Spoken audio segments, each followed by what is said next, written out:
Guys, welcome back to my YouTube channel. So आज हम ये रिश्ता नायरा कार्तिक के एपिसोड में देखेंगे कि हॉस्पिटल में रणवीर की हालत बहुत ही ज्यादा गंभीर हुई होती है और सीरत भी होती है उधर, वो उसे देख रही होती है। सीरत के साथ साथ कार्तिक भी होता है हॉस्पिटल में। उधर मंडप में मनीष गुस्से से कहता है जाने ही नहीं देना चाहिए था हमें उसे, विश्वास के काबिल ही नहीं है वो। फिर मावड़ी गुस्से से मनीष को कहती है ना, इतनी बड़ी बात ना करो हमारी लाडो के बारे में, जैसे आधी कच्ची रोटी पेट में खराब करे है ना, वैसे ही आधी सच्ची बात रिश्तों ने। फिर मनीष गुस्से से कहता है मावड़ी को, अगर ऐसा है फिर आप ही बता दीजिए कि पूरा सच क्या है। फिर मावड़ी मनीष को कहती है हाँ, हमारे को ही बताना पड़ेगा अब तो कि क्या होया था हमारी चोरी के साथ, क्या करा था उस रणवीर ने। हॉस्पिटल में सीरत खुद को जख्म पहुंचा रही होती है। फिर कार्तिक उसे रोक लेता है और कहता है जख्मी हाथों से किसी दूसरे के जख्म पर मरहम नहीं लगाया जा सकता, संभालो खुद को ताकि उसे संभाल सको। सीरत भावुक होकर कार्तिक को कहती है मारे से ना जाया जाएगा उसके सामने, मारे को ना जाना उसके सामने कार्तिक। उधर मंडप में मावड़ी सबको बताती है नई जिंदगी शुरू करने तो गई थी मेरी लाडो, दुखों ने उसका वहाँ भी पीछा ना छोड़ा, वो छोरा आया ही ना। मावड़ी सारे घर वालों को सीरत के पास्ट के बारे में बताती है। फिर मावड़ी घर वालों को कहती है बिना ब्याह किए वापस आना पड़ा हमारी छोरी को, बहुत वक्त लगाया उसने अपने आप को फिर से किसी रिश्ते के लिए तैयार करने के लिए, और मारे मना करने के बावजूद उसने कार्तिक को सब बात बता दी, क्योंकि उसके मन में ना कोई खोट है ना प्रेम है उस छोरे के वास्ते, भूल चुकी है उसने वो।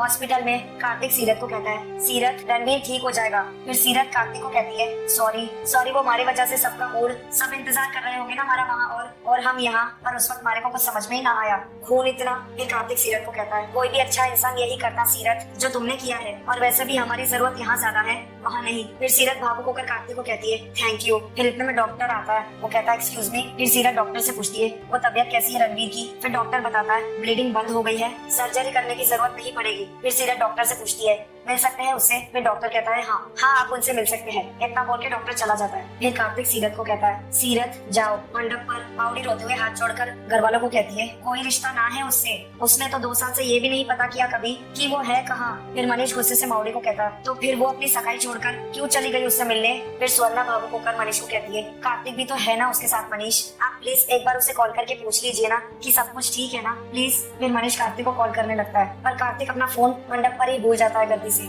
फिर कीर्ति कहती है अरे फोन तो यही है। फिर इतने में कायरव आता है और कहता है हम कितनी देर से वहाँ टेबल के पीछे वेट कर रहे थे, हमें लगा कोई हमें बुलाएगा पर किसी ने बुलाया ही नहीं, क्या हुआ पापा और सीरत कहाँ पे है। फिर वंश कहता है और हाँ सगाई की बात तो हम डांस करने वाले थे ना। फिर कीर्ति बच्चों को समझाते हुए कहती है बेटा वो। फिर कायरव कहता है तो किया क्यों नहीं, पापा और सीरत ने फाइट की क्या। सीरत गुस्सा होकर कहीं चली तो नहीं गई बुआ। उधर हॉस्पिटल में सीरत रणवीर के कमरे का दरवाजा बंद करके कार्तिक को कहती है ना मारे को ना मिलना उससे। फिर कार्तिक सीरत को समझाते हुए कहता है सीरत। फिर सीरत गुस्से से कार्तिक को कहती है कुछ ना कहना प्लीज, मारे को उससे ना मिलना है बस। उधर मंडप में कायरव सबसे पूछता है दादू दादी बुआ कोई तो बताओ कि वो लोग कहाँ पे है। फिर इतने में मनीष को किसी की कॉल आती है। फिर स्वर्णा पूछती है कार्तिक है। मनीष सरीला का नाम जवाब देता है। मनीष अकेले रूम में जाकर हेलो कहता है। फिर सामने से कार्तिक मनीष को कहता है हेलो पापा। फिर मनीष गुस्से से कार्तिक को कहता है कार्तिक कहाँ हो बेटा, और सीरत कहाँ है, बिना बताए चले गए, सब लोग यहाँ इंतजार कर रहे हैं, सब ठीक तो है, कोई परेशानी तो नहीं है, कब आ रहे हो बेटा। फिर कार्तिक मनीष को कॉल पर कहता सॉरी पापा एक इमरजेंसी आ गई थी, जल्दी में जाना पड़ा बिना किसी को बताया। फिर मनीष कार्तिक से पूछता है कॉल पर कब आ रहे हो कहाँ ये तो बताओ। फिर कार्तिक मनीष को बताता है कॉल पर मैं आकर बताता हूँ आपको। इतना बोल के कार्तिक कॉल रख देता है। फिर नक्श मनीष को पूछता है फोन किसके नंबर से आया था पापा, कॉल बैक करके देखिए ना। फिर मनीष कहता है कोई अननोन नंबर है। सीरत गुस्से से हॉस्पिटल के बाहर आकर खड़ी हो जाती है। फिर सीरत अपने मन से पूछती है वापस जाऊँ क्या। मंडप में रिया सुरेखा को कहती है मुझे तो लगा था अब सब कुछ ठीक हो जाएगा, सीरत आउट मैं इन। फिर सुरेखा गुस्से से रिया को कहती है चुप करो अभी, अगर तुम्हारी बात किसी ने सुन ली ना तो सीरत का सारा गुस्सा तुम पर निकल जाएगा। फिर स्वर्णा कायरव को समझाते हुए कहती है कायरव बेटा पापा आते ही होंगे, तुम एक काम करो तब तक कुछ खा लो, वंश इसे लेके जाओ। फिर वंश कहता है ठीक है। फिर मावड़ी रोते हुए पूछती है सीरत भी है ना उसके साथ। फिर मनीष गुस्से से कहता है पता नहीं, उसने कुछ बताया नहीं। फिर स्वर्णा कहती है साथ ही होगी वो, उसे ऐसा अकेला छोड़कर नहीं जाएगी। फिर रिया भड़काते हुए कहती है यू नेवर नो आंटी। रिया स्वर्णा को कहती है प्यार तो उसका वही था ना, कार्तिक के साथ शादी तो सिर्फ एक एडजस्टमेंट है। फिर मावड़ी गुस्से से रिया को कहती है प्यार था वो छोरी है नहीं, हमारी लाडो ने दिल से निकाल दिया है उसको। फिर रिया ताना मारती हुई मावड़ी को कहती है ऐसा होता तो वो उसके पीछे पीछे नहीं जाती, वो कुछ तो होगा अभी भी बाकी वहाँ। फिर कीर्ति कहती है दादी का बार बार कॉल आ रहा है, अगर उठाऊंगी तो सब कुछ बताना पड़ेगा, क्या करूँ। फिर मनीष गुस्से से कीर्ति को कहता अगर फोन उठाओगे तो क्या कहोगे उनसे, अभी तो हम ही कुछ नहीं जानते, एक बार हमें कुछ पता चलेगा तो माँ को कॉल करेंगे, डोंट आंसर। फिर स्वर्णा कहती है भावुक होकर हे भगवान अगर सीरत सच में उसके पास वापस चली गई तो क्या आप कायरव को संभाल पाएंगे। हे भगवान प्लीज ऐसे होने मत देना, जो विश्वास मन में बनाया हुआ है उसे हमेशा ऐसे ही बनाए रखना। फिर मावड़ी हाथ जोड़कर ऊपर वाले को कहती है हमारी छोरी ने वापस भेज दो खाटू महाराज। फिर इतने में सीरत आ जाती है मंडप पर। फिर सीरत भावुक होकर माउडी को कहती है, आ गई मैं वापस माउडी, खड़ी हूँ ना थारे सामने, कहीं ना जा रही, यही हूँ थारे पास, थारे साथ, बैठो माउडी, ये लो पानी पियो। फिर सुलेखा गुस्से से सीरत को कहती है, सीरत तुम वापस तो आ गई हो, लेकिन ये बताओ कि तुम गई कहाँ थी, बोलो।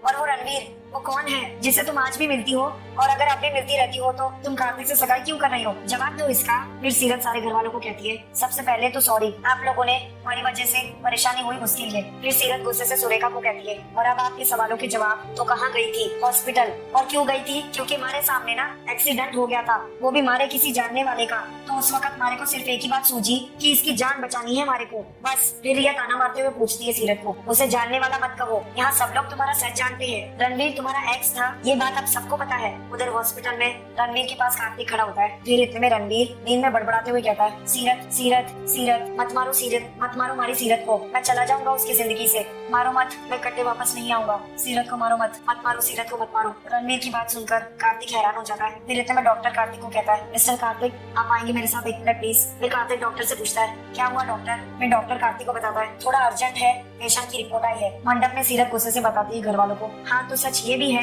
कि अब ना उसका हमारे से कोई लेना देना ना है, लेकिन अगर आपकी आंखों के आगे कोई गाड़ी किसी ने टक्कर मार जावे है ना, तब आप ये ना सोचते कि आपका इससे पहले रिश्ता कैसा था और अब कैसा है, आप ये सोचते हो कि इसकी जान कैसी बचाई जाए। तो मन ने भी वही सोचा, जैसे गैस पर जब दूध उबल रहा होता है ना, तब आप ये ना सोचते कि ये गैस पर रखा किसने है और इसे पिएगा कौन, आप फूंक मार के उसे उबलने से रोको हो बस। मन ने भी वही करा, घायल ने अस्पताल पहुंचाया, वो भी कार्तिक की मदद से। अब डॉक्टर्स अपना काम कर रहे हैं और मैं अपना। इसके अलावा भी सवाल थे ना आपके कि मैं अब भी मिलती हूँ उससे कि नहीं, तो नहीं। उस दिन के बाद से मन ने ना कभी उसे देखा और ना ही कभी उससे बात की। कार्तिक से सगाई क्यों कर रही हूँ, तुम्हारा जवाब अब भी वही है जो रणवीर के आने से पहले था। हमारी तरफ से कुछ ना बदला है अभी भी, पर इस बात में मानना ना मानना आप लोगों की मर्जी है। ना तो मैं आपकी सोच बदल सकूँ और ना ही आपने सोचने पे कुछ मजबूर कर सकूँ। हॉस्पिटल में कार्तिक गुस्से से डॉक्टर से पूछता है, क्या हुआ है डॉक्टर, अभी तो आपने बताया था कि he is out of danger, फिर अचानक क्यों। फिर डॉक्टर कार्तिक को कहता है, हमने कुछ टेस्ट किए हैं उनके और उन्हें चेस्ट के पास हमें एक बुलेट लॉस्ट मिली है। फिर कार्तिक चौंकते हुए कहता है डॉक्टर को,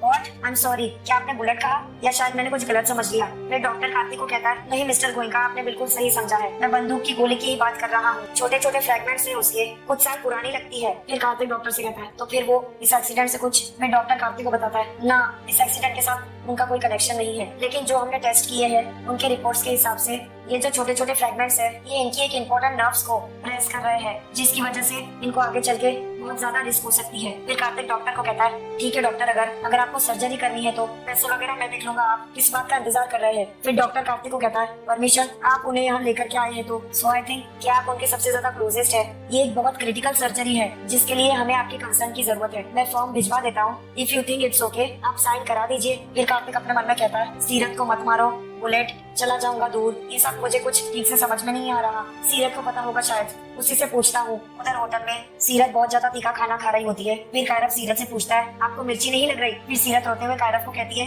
लग रही है, बहुत जोर की। फिर कायरव सीरत को कहता है, तो मत खाओ ना सीरत, आपकी आंखों से वैसे ही इतने आंसू आ रहे हैं, आपका सारा मेकअप खराब हो जाएगा और फिर फन में पिक्चर में आप अच्छे नहीं लगोगे। फिर सीरत कायरव को कहती है, लगूंगी, तू टेंशन ना ले, लगूंगी। फिर सीरत रोते हुए मावड़ी को कहती है, जाओ मावड़ी, जाके पूछो अपने खाटू महाराज से के चाहे है वो, हमारे को चैन से क्यों ना रहने देते, बताओ ना के चाहे है, क्यों भेजा उसने वापस। जाओ मावड़ी, पूछो उनसे। देख मावड़ी, हो सके है कि वो ठीक होते ही ना वापस आए मिलने मारे से, पर खबरदार जो मिली उससे शक्ल भी ना देखनी मारे को उसकी। फिर सीरत रोते हुए कायरव को कहती है, मैं ना मेकअप ठीक करने जा रही हूँ कायरव, थारे पापा आएंगे ना तो बता देना मारे को, तो बता देना, तब ले लेंगे हम फैमिली फोटो, क्योंकि अब जय हमारी फैमिली है, हमारा परिवार, जय है सब कुछ, पिछला सब कुछ भूल जाना है मारे को। हाँ मारे को बुला देना, मैं आती हूँ। इतना बोल के सीरत रोते हुए चली जाती है। फिर मावड़ी रोते हुए खुद से ही कहती है ऊपर वाले को, है कोई जवाब छोरी के सवाल का आपके पास खाटू महाराज, क्यों लेके आए हो उसके बीते कल में, उसके आज में। हॉस्पिटल में एक लड़का पूछता है नर्स से, मैडम रणवीर नाम का कोई पेशेंट दाखिल है यहाँ पर, मैं उसका दोस्त हूँ,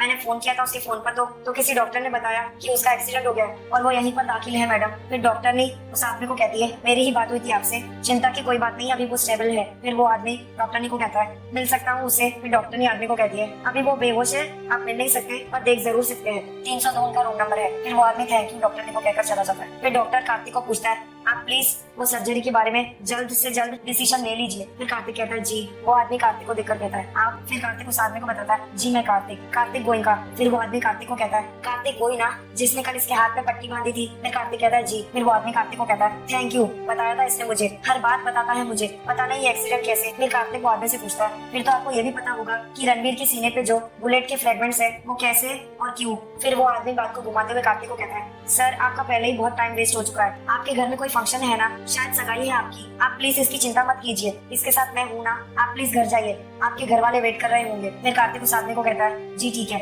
इनकी सर्जरी का डिसीजन लेना है, आप एक बार डॉक्टर से बात कर लीजिए, मेरा फोन नंबर रिसेप्शन पर दे दिया है, कोई भी जरूरत हो तो यू कैन कॉल मी। फिर वो आदमी कार्तिक को कहता है श्योर, थैंक यू। उधर होटल में सीरत पंचिंग बैग पर पंच करते हुए गुस्से से रोते हुए कहती है क्यों आया है तू वापस, आज तक मुझे मेरे पहले सवाल का जवाब ना मिला हमारे को कि तू क्यों छोड़कर गया था हमारे को, कि तू फिर आ गया है एक नया सवाल खड़ा करने हमारे सामने, क्यों। फिर इतने में कार्तिक भी होटल आ जाता है, वो सीरत को देख लेता है पंचिंग बैग पर गुस्सा निकालते हुए। फिर इतने में कार्तिक पीछे से आके सीरत की आंखों की पट्टी खोलता है। फिर कार्तिक सीरत को समझाते हुए कहता है आंखें बंद कर लेने से सच नहीं बदलता सीरत, एक बार मिल लो तुम, बात कर लो, जो भी तुम्हारे मन में है वो कहे सुन लो। फिर सीरत गुस्से से कार्तिक को कहती है ना। फिर कार्तिक सीरत से पूछता है क्यों। फिर सीरत गुस्से से कार्तिक को बताती है मारे को ना पता, और मारे को बस ये पता है कि मारे को उससे कोई फर्क ना पड़ता और मारे को ना मिलना उससे। सो गाइस आज का ये रिश्ता नैरा कार्तिक का एपिसोड यहीं पर समाप्त होता है। Thank you for watching.